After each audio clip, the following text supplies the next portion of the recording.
Okay, so in class we started going over Newman projections and how to go from a structure that's drawn to the Newman projection and also rotating around that bond. So in this case we want to look down the C4-C3 bond, and since carbon 4 has a wedge coming out, why don't we draw in the implicit hydrogen that's going back? Okay. So since the chlorose group is coming up, the hydrogen has to be coming back.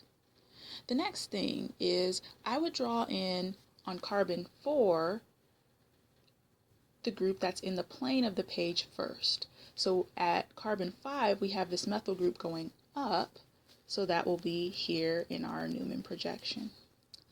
The next thing is anytime we're looking at a bond going from left to right, we can always say that the group coming out at us is going to be on the right-hand side. That will give us the chloro group here and the hydrogen here. Looking at carbon 3, we have two implicit hydrogens there. I would draw those in.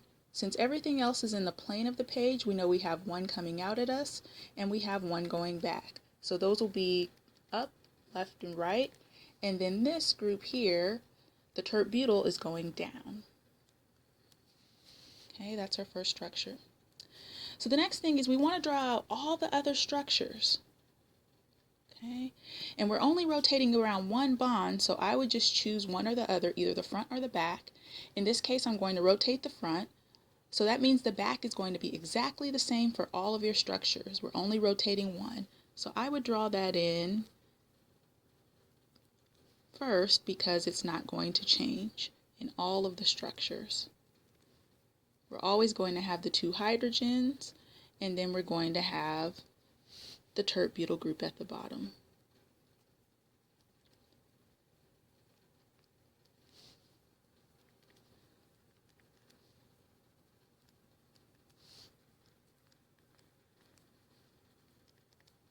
Okay, so next we're going to take this front carbon, the C4 carbon, and we're going to rotate 60 degrees each time. So now this CH3 group we're going to rotate clockwise. That will be here. And again, you don't have to draw in the CH3 if you don't want to. It's fine to just leave that as a line. Our hydrogen is now here, and our chloro group is here at the bottom. Okay. Next thing, if we go ahead and rotate another 60 degrees clockwise, we get methyl group here. We now have our chloro group here and our hydrogen up here. And we're going to keep rotating clockwise. We have our methyl group there. I'm just going to leave it as a line since we don't have much space. Chloro group here and hydrogen here. Okay. So CH3 here, chloro, and hydrogen.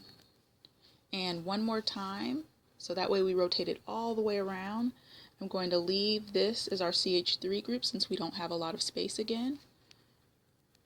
Here, and then we have a hydrogen at the bottom. Our next task is to figure out which one is the most stable conformer and which one is the least stable. So we know right off the bat that our least stable conformers are going to be the ones where we have eclipsing bonds because we're going to have torsional strain. The electrons in the bonds are going to repel. So that will be this structure, this one, and this one. So why don't we rank those first? So we're going to say that 1 is going to be the lowest in energy or the most stable. And then 2 is going to be the highest, or I'm sorry, 6 is going to be the highest in energy or the least stable.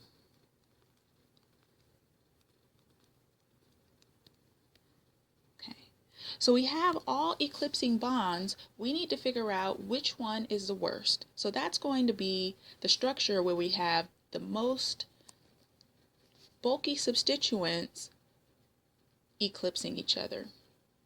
So So in this first structure here, we have a chloro group overlapping with tert-butyl. Here we have methyl overlapping with tert-butyl. Here we have hydrogen overlapping with tert-butyl, and then we have hydrogen overlapping with a chloro group. So the methyl group and the tert-butyl group are the biggest groups. If those two are overlapping, that's going to be the most unfavorable. So this one will be number 6, or the highest in energy. Okay. Now if we have to choose between isopropyl, our biggest group, overlapping with a chloro group, or with hydrogen, the next in line is going to be this one, where we're overlapping with a chloro group. That will be number 5. Okay. And of the eclipsing structures, the one that's going to be the most stable will be this one, number 4, because we do have some big groups, but they're eclipsing with CH bonds and not another bulky group. All right, now let's look at our staggered conformations. So in this case, we're looking for gauche interactions. Why don't we just go through and identify all the gauche interactions we have? Okay, we're going to ignore gauche interactions with CH bonds because those will be a little bit lower in energy. So here we have the tert-butyl group, 60 degrees from the chloro group. That's going to be a gauche interaction. In this structure, we have the chloro and the tert-butyl overlapping, or a gauche interaction, but we have another one here.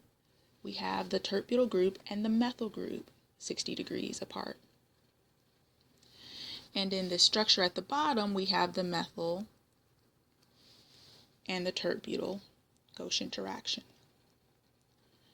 So now we need to figure out, for our most stable conformer in the staggered conformation, we want to look for the gauche interaction between the smallest groups. Okay. So in all of them, we have an interaction with the tert-butyl group, but if we have to choose between the tert-butyl group interacting with the methyl group or the chloro group is going to be smaller. Okay, of the two structures, here and here, where we only have one gauche interaction. So this one will be number 1 because we have gauche interactions between the smaller groups. This one will be number 2 because we have a gauche interaction between the methyl group and the tert-butyl group. Since this structure has 2 gauche interactions, this one will automatically be the lowest priority, or number 3, of the staggered conformations, or the one that's highest in energy of the staggered conformations. So I don't expect you to know the numbers for the eclipsing or gauche interactions, but if you look at the structures in the Newman projection, you should be able to figure out which ones are going to be higher in energy and which ones are going to be lower in energy.